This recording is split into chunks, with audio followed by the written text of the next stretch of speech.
At dahil 2024 na, baguhin naman natin yung way. So ngayong araw nga po ay nagluto ako ng napakasarap na sinangag na may kapartner na chicken nuggets. Pero ito naman po ay optional lang din naman kasi kahit wala po kayong ulam ay pwede nyo na po itong kainin.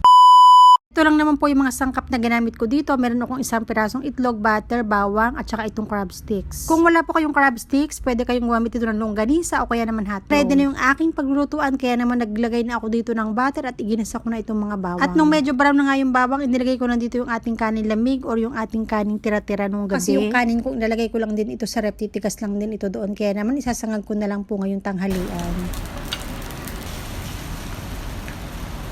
Yung isang pirasong itlog nga po pala ay pinarito ko dito sa gitna ng ating kanin. Pagkatapos tinimplahan ko na nga rin po pala ito ng pampalasa. At nung luto na nga po yung itlog, syempre minekos-mekos ko na para maghalo na ito doon sa ating rice. Inilagay ko na nga rin po pala dito yung crab sticks at saka yung mixed veggies. Palasa at pamparagdag na rin po ng